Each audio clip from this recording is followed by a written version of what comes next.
Dahil nga po tayo ay hindi nakatulong sa paggagayak ng stage para sa ating United Nation, ayan, nagpresenta na lang tayo ang maglalaba at magbabakalas. Oh, At dahil wow! hindi nga maganda panahon, tapos hapon na rin, ay at makakunti lang ating sampayan, ayan, ganyan lang ating pagsasampay. Medyo mahaba kasi ang ating kortina. Kaya ang ating pagtitiklop ay medyo hassle din. At wala naman tayong katulong, so yan. Ha? Busy ang aking anak sa paglalaro ng kanyang puzzle, kaya hindi ako pinapansin sa pagtitiklop, o 'di ba?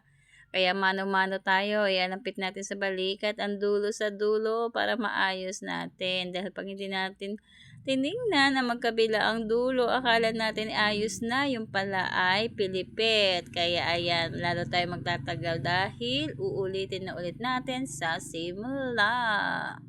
At dahil nga po ako'y naniniwala na kapag ginusto ay maraming paraan, ayan, magagawa natin ng maayos at matatapos natin ang ating mga gawain. Yes! Dinadalaw kasi tayo ng kasipagan, kaya ayan, tapusin na natin ang gawain para hindi sabay-sabay.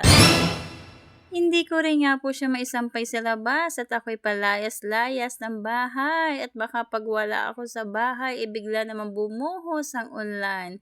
Kaya ayan, pagtiyagaan lang muna natin isampay sa terrace. Yun nga lang po dahil nga nang hindi siya maisampay ng maayos, marami pa ang basa kaysa sa ating natiklop. Kahiya naman at late na natin maisosoole, pero mas nakakahiya naman kung ibabalik natin ng basa pa at mangangamoy sa tiklo pa, may gulay. Kaya ayan, binalik muna natin sa sampayan. At dahil nga po ay masama ang panahon, paulan-ulan, at maliit nga ang ating sampayan sa terrace, di ganun ulit natin paano isampay kahapon, di ganun din natin isasampay ngayon, ay bahala na. Basta ating sabihin hindi pa tuyo at tayo nga ay walang sampayan at umaambon.